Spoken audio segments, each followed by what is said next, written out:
mega event, Startup Saturday as it's been called. But will this be the game changer for Indian entrepreneurs? Their wish list is really quite clear: taxing, regulation, and basically make it easier to do business in India. How much of what they want will the government deliver on? Well, that's what we are trying to find out, of course, on Saturday, and also just what is expected on that big day. With me, a very special panel now. Albinder Deensa, co-founder Grofers, Nitin Saluja, founder of Chayos, and Prakalpa Shankar, co-founder Social Corps. Thanks so much for taking out time from your 24/7 work lives and being here with us today. What is the one tangible change or the one tangible thing that you would want the government to implement to make it easy for people like you wanting to get into the startup space? So, I don't think the government will highlight sort of one tangible change that they're going to make. What would you want? I think ideally like some changes to the Companies Act that make it easier to sort of register companies, start up a business.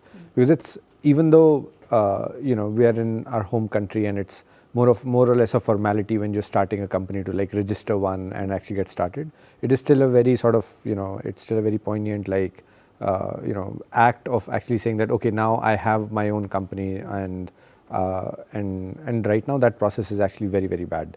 I remember when we were starting up, like it was a nightmare to actually get the company registered. I tried for like 6 months to get our PF registration done and eventually gave up and went to a consultant and said, can you just like help us do this?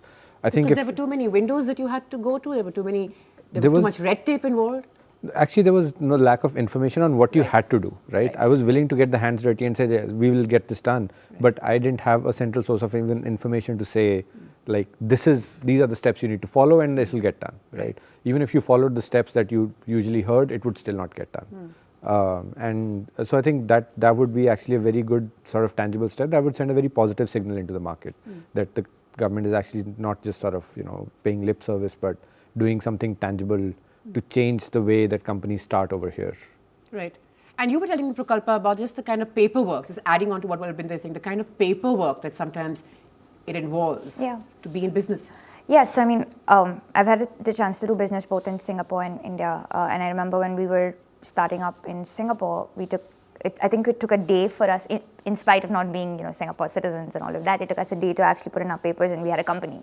And I remember in India, it took us 3 months. And then even once that's done, you have all these filings to do in India, right? Like service tax, sales tax, like stuff that you have no idea, and these are things you have to do. So in most cases, you have to count on, a CA or a CS. And if you're an entrepreneur and you're 3 people sitting around a table, you probably can't afford that.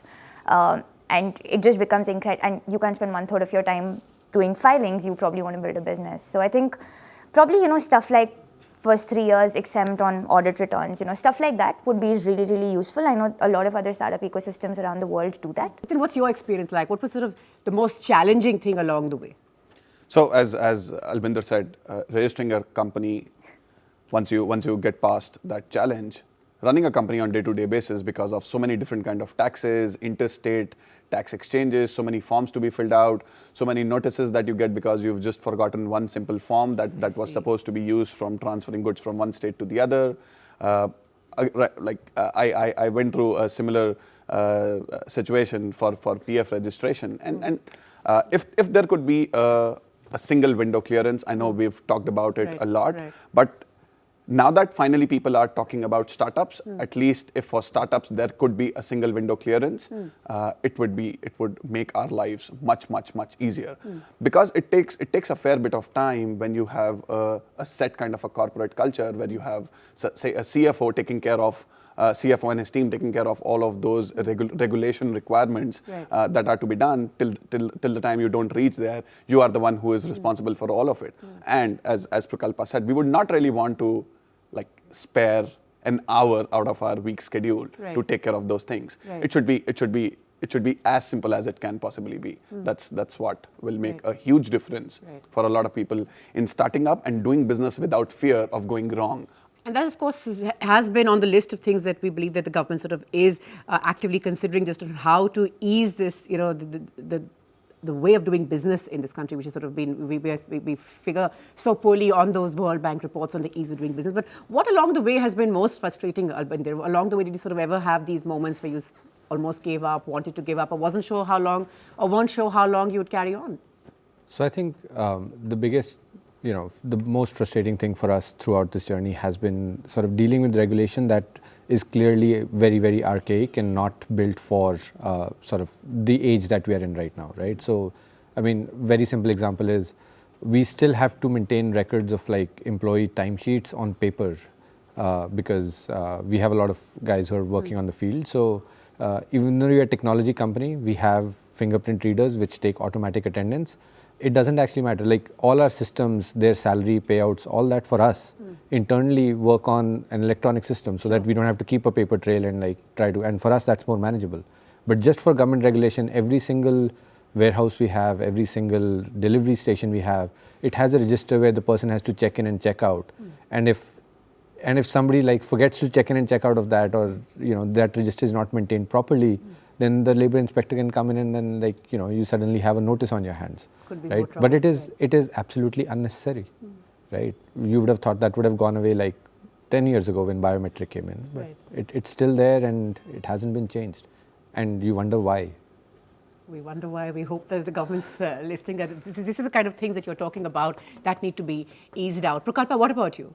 Being able to again do, ease business, not just of doing business inside India, but also doing business across international boundaries. What gets defined as a software product? I mean, just those definitions are incredibly complicated today. I think that would be really interesting.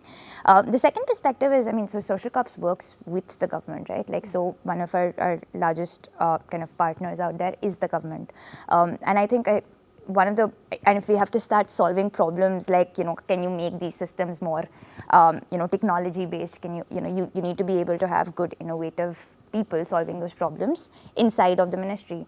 And a startup, for instance, can't compete in a tendering process because you need to be registered for a minimum of 3 years. You need to have a turnover of this, all of that. And so automatically, new innovative ideas get thrown out. You actually don't have a way of, even if the government wants to work with you, there is no way that they can formally work with you. So I think that would also be a really, really important thing as we think about how do we make the ecosystem better, how do you make governance digital, how do you start solving these problems, how do you ensure that startups and companies can actually compete at that level so that you can actually solve those problems. I think those are two big challenges today. Well, these are, of course, important points, Nitin, because beyond all the Startup India, Stand-Up India, beyond all the talk, all the focus, and all the banner headlines, because invariably, almost every day or every other day, something on a startup, something on entrepreneurs is making top headlines. But we need to do a lot to convert all the talk into action. Very true, very true. And there are so many ways, so many cues that the government can pick and just convert the talk to the walk. And I was also brainstorming with some of my other entrepreneur friends, and one very simple idea came out that why couldn't there be some like personal tax breaks for a lot of entrepreneurs and their teams to be able to encourage more and more people to join startups, and that will again affect the whole ecosystem in a very, very, very positive way, that there can be a very crisp definition of a startup, and whatever falls into that purview, they should be able to get those. Right. So it is now time to give that positive direction and walk the talk. Right. The finance minister is, of course, going to be one of the key speakers right at the beginning of the session. So let's see all that he has to say. But I just want to talk a bit about funding now. 2015, of course, it was funding. It's been valuations. A lot of the headlines have been taken up by the money that's coming in and how, funding is now a space that's relatively easier. It's not the most difficult thing to do for an entrepreneur. What do you think 2016 is going to be like? More of the same? Money is going to be tighter? There's going to be a bit of a squeeze and more on performance? What do you think it's going to be like, Alvinder?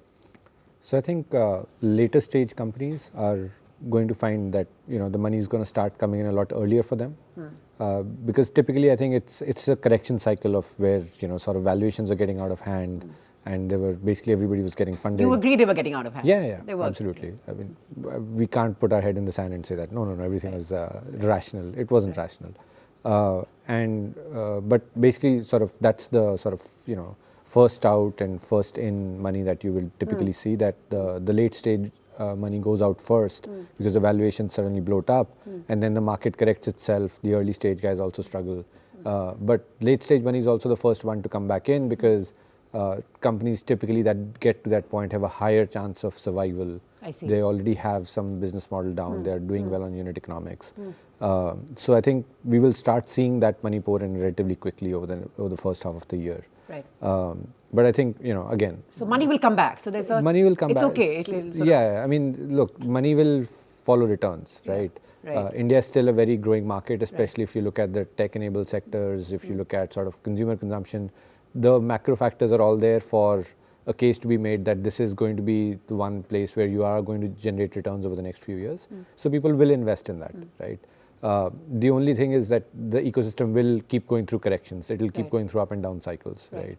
And I think what you'll see over the next few years, they will just get more extreme and extreme because, I think we saw sort of, 2015 was an extreme up and down cycle where suddenly like everybody was getting funded and suddenly nobody was getting funded. Right. I think 2016 you will probably see more of the same at some point. You're smiling. My take is very simple. If you have a good business model, money will always follow. Money will always follow. If you have a good business model, if you have strong unit economics, I think it always is going to be the case that you will be flush with funds. And when 2016 in particular, no problem with the money as long as, like you're saying, I think good business model, good unit model. economics are going to fetch money. Sure. Just like grand ideas with very little unit economics are going to find it difficult. I'm not saying it will not happen. They will find it a little difficult. Okay, Prakalpa? Yeah, so I think what I hope to kind of start seeing is people starting to raise money because they need to grow rather than they raise money for the sake of raising money. I think we've seen, for the last year, we've seen people raising money just for the sake of money because money is out there, which is terrible, right? That's the worst reason. I mean, 10 years ago, it was, when you saw a business raising money from outside, it was actually a bad thing. Like people would say, oh, are you not doing well? And now you see people raise, funding's not a milestone to reach a goal. Funding has become the goal itself, which is really, really bad for businesses and the way businesses run. So, do you agree, Albinder? Actually, I do agree with the fact that funding as a goal is bad for the ecosystem. However, there is a market reality, which is that, you're not going to bring a sword to a gunfight, right? So if everybody else in the market is rational and nobody else is going to raise money and you're all going to survive on profits, great. But if you're going to be, for 2.5 years, we never raised any money, right? But then the market around hyperlocal and everything started catching fire, right? Exactly. So then there's either we no could option. sit back, either we could sit back and say that, look, we are going to stick to our ethos, which is that we are sort of we are a profitable company. We'll continue operating that way, or we will become the best at going out and even raising money. Right. At that point, you are raising money for the sake of raising money. Right. Maybe you don't need it. Right. But you don't want to be the guy who got killed. Left out and didn't raise it when it was out there. Right. Is that, do we have the other point that I've been looking at closely is do we have enough people mentoring entrepreneurs in particular who can say the kind of points that are being raised here, that is this the time to do it? Should you sit back, go for it, go with the flow, go with the herd, no, not your time, wait, your time will come? Do we have enough people watching the space closely, giving the kind of gyan and the hand holding that is perhaps often needed? I think the answer is yes. If you are able to get through to the right people, and I think there are plenty of them, you will be able to get as much gyan as you can possibly need across different pieces of doing business, be it brand building, be it fundraising, be it hiring the right team, be it having the right unit economics. I think there are enough of people out there who've proven it in this country, and my experience has been more often than not they've been supremely accessible. Right. You just need to reach out to them the right way, right. and there are too many people who've gotten their hands dirty that can help you tell what can be avoided. Right. So the best way they do say is to learn from other people's mistakes, really. So do entrepreneurs do that as well? Well, on that note, I'm slipping into a quick break. Back with lots more as we look at all that is expected on Startup Saturday and if the government's really going to deliver on these great expectations. Back in a moment.